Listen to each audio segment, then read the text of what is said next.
Hi, welcome guys. Mike Newton back in the swing studio here at Lytham Golf Academy. What we're just going to talk a little bit about today is strike. Okay, I get asked so many questions on maybe some of the driver comparison videos that I'm doing on my channel about spin number. Okay, and a lot of guys revert straight to shaft, say, well, what shaft are you using, where have you got these weights? But I think what golfers don't understand is strike can move spin number far more than what possibly a 12, 17 gram weight can do on all these adjustable drivers out on the market. Don't get me wrong, these weight settings do change, and I've done a couple of videos, I think my M1, I'll put a little link up here, my review there. I did change the weight mid video there, and it did change my spin number by 200 to 300 revs on average. Okay, and that's what you got to remember. You've got to look at these spin numbers as an average, because unless we are robots and we are very consistent on the strike, these spin numbers will change. And I'm just going to go through that. I'm just going to use GC2 HMT, which is obviously going to measure strike here. It's going to show us strike, and I want to show you guys where I've struck it and what spin number I've produced. Okay, now just for this test, I've just randomly picked one here, but I'm using the Titleist 917D3. So this is the lowest spinning version. I've just got this in a Fujikura tall spec stiff.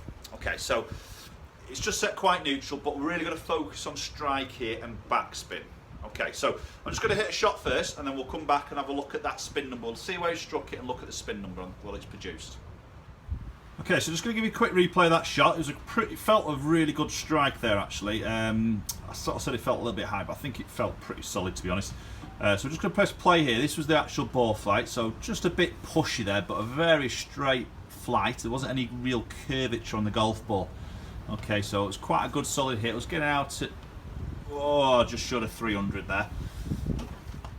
Okay, so there's the shot on the analysis here, GC2 with HMT. I'm just going to tap into this and just look at the HMT section. Here we go.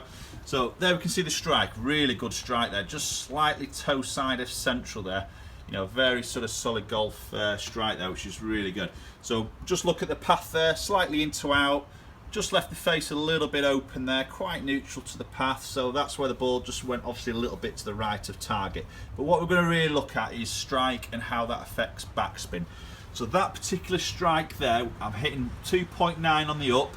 Yes, the club face was a little bit open there. I'm delivering 18 degrees of dynamic loft. Okay, let's just have a quick look at that spin number it produced. Okay, so we can see there backspin 2,500. Okay, so not a bad spin. I generally do creep my spin up a little bit.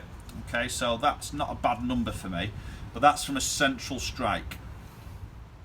So what I'm going to do now, I'm just going to try and hit another shot here, and if I can, it's going to test my skills here now, but if I can, I'm going to try and strike this a little bit lower in that club face.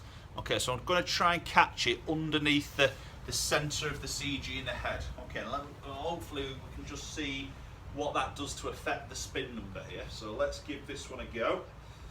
I'll try not to top it.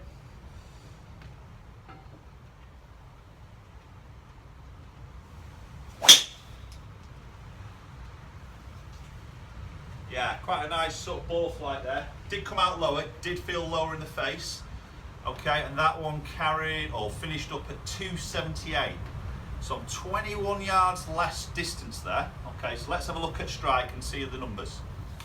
Right, so here's that last one. Definitely a lower strike there. So you can see how I've lowered that strike underneath the centre of gravity in the club face. So what that does is the club gears over the ball and then tries to add spin to it to recover the ball into the air. Visually, as I saw that, it flew fairly straight. Just had a little bit of fade on it, but it flew fairly straight, but did come out lower on the launch. The dynamic loft wasn't hugely different, okay? But obviously, it's like if you were thinning and hanging, the flight comes down, you feel that slight thin. Attack still on the up, path slightly on the inside there, which was similar to the last one. Again, just left it a touch more open with the face. So it's very similar numbers to the last one I struck. I've changed the strike though. Okay, so let's have a look at the spin number. Okay, really interesting results here, and just in 2 shots alone here. So look at the spin. Okay, so that because of the low strike in the club face, it's increased my spin by 700 revolutions there to 3,200. As most of us know, that's too high a spin. It's a weaker ball flight. Okay, you see how the launch has dropped down. I still hit up on it, yet the launch has dropped by a good 5 degrees there, purely because I'm hitting it low in the face. Because of that, my smash is down, my ball speed has dropped off a fraction, yet I've increased club head speed. So I actually swung that second one 2 mile an hour quicker, yet I've dropped a bit of ball speed, but not a lot, okay, because of strike. Lowered my launch, but increased my spin. That combination equals a bigger drop off on carry distance and total distance. So total distance I'm 21 yards down. Carry distance I'm neck end of 20 yards difference. It's a big jump that, and that's by swinging the club faster. Now a lot of guys think club head speed, if I increase my speed, I'm going to increase my distance.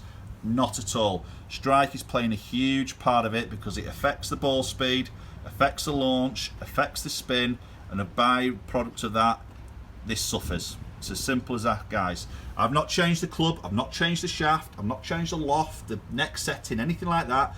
Just 2 swings, moving that strike produces very different numbers. So there we have it. 2 shots, 2 completely different set of numbers, and 2 completely different distances, all with the same club, same shaft, same settings. Okay, this is what we see day in, day out here in the academy, in this fitting suite here. You know, we do a lot of custom fits.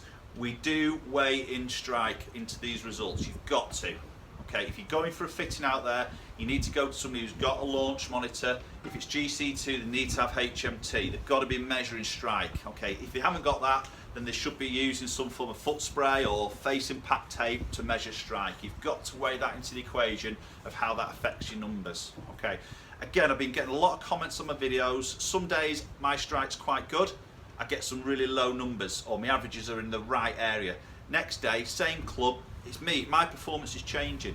I've moved the strike a little bit around, these numbers are changing. Yeah, I'm getting comments on my videos that I'm fixing driver comparisons here. Why would I want to do that? I've got nothing to gain here. That's just my performance, okay? And that's what every golfer will find. The performances on different days can be different. Strikes can be different. So this is where you've got to look at it as an average, which is what we do through a fitting session here. We use HMT, we measure strike, we change settings to get the average down. Yes, I might get some bombers in there where I've hit it high on the face, lower the spin, hide the launch, it's out there. Next one like that, I've cut it a little bit low in the face, I'm 20 yards back, could be even more than that. So huge differences of distance there, but you've got to look at it as an average. Okay, hopefully this just explains a little bit as to spin numbers. There's a lot of confusion out there, and hopefully that will just explain and just tie up a couple of things. So I've moved that 700 revs. Sometimes I can see it move 1500 revs on strike. So it's a big jump, not by changing shaft or anything like that. Okay guys, hope you really found this video interesting. Do comment down below, let me know your thoughts on that. You know, have you been fitted? Did you get measured for strike? Have you been doing that yourself, you know, in terms of putting maybe face impact tape on? You've got to look at strike, guys, it's so important. Thanks for watching, please do subscribe.